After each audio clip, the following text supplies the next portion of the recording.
Welcome back to Growth's Up, the video blog and project for all of those who hate selling but need to increase customers and revenue. If you need more customers, but the thought of selling to them makes you feel uncomfortable or stressed, then this is where you need to be, where you can learn to increase customers and revenue without the hassle of selling scripts, processes or manipulative sales techniques, and you can feel good about yourself at the same time.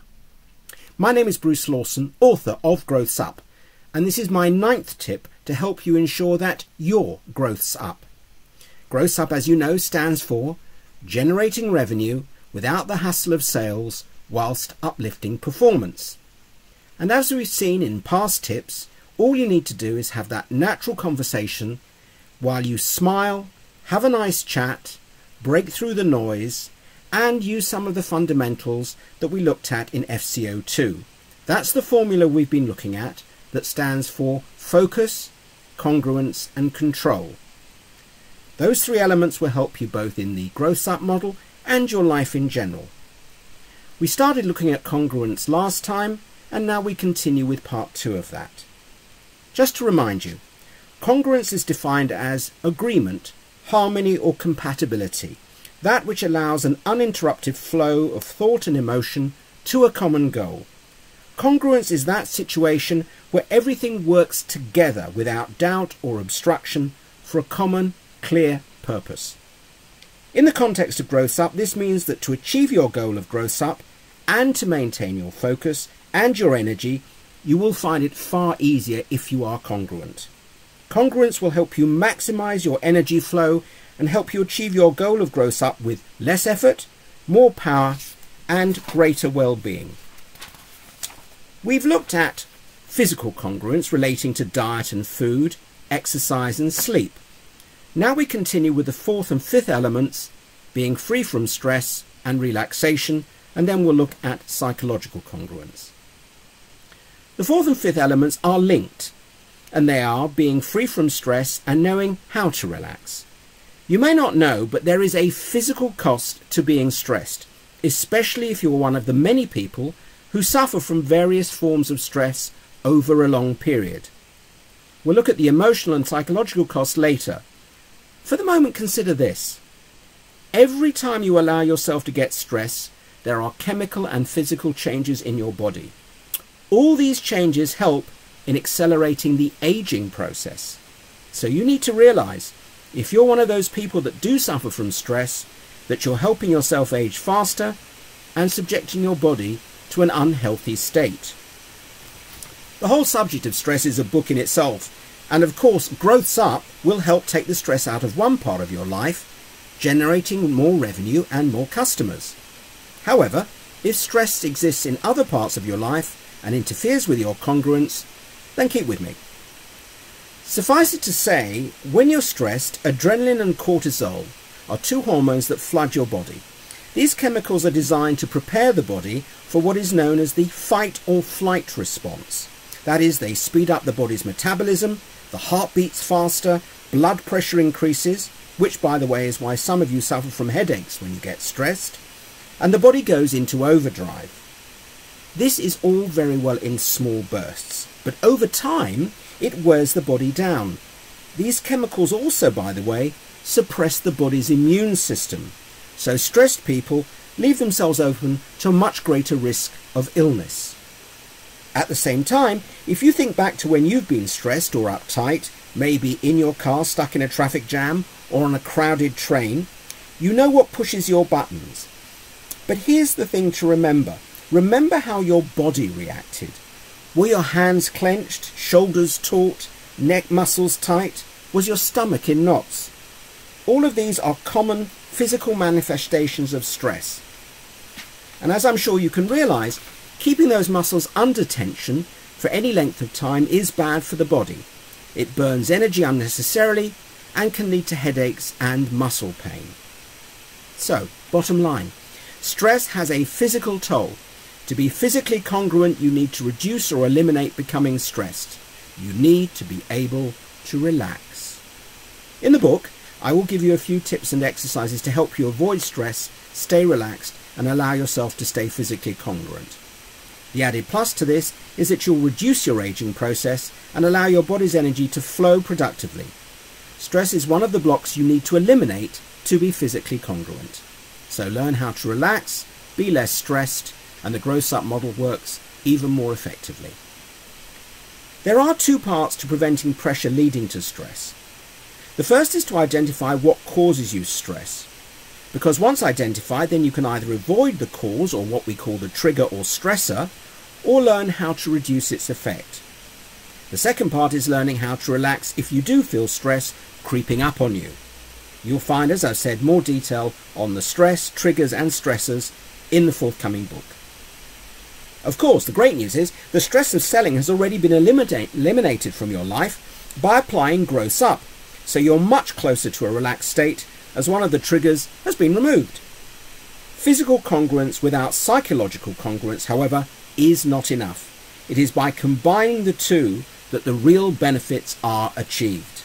And now we're going to look at the second part of congruence, psychological congruence. When we are not congruent in our mind and soul, what tends to happen is we fight against ourselves.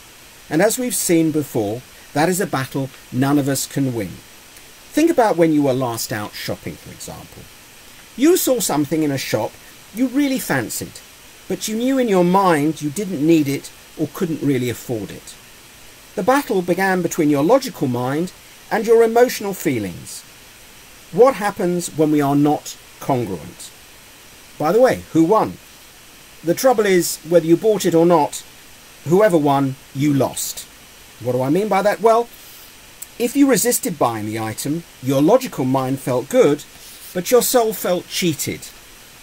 If you did buy the item, then your soul and emotions felt temporarily fulfilled until your mind reminds you how weak you were not to resist.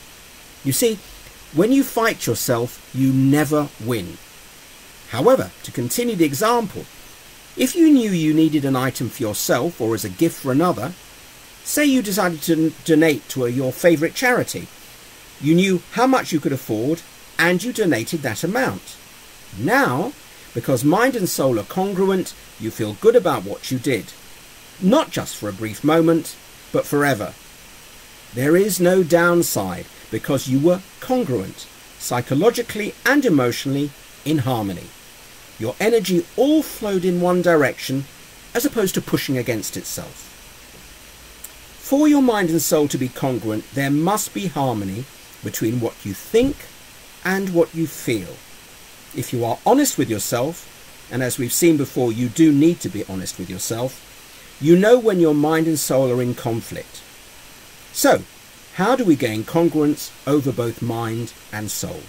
How do we harmonize our psychological attitudes and emotional responses?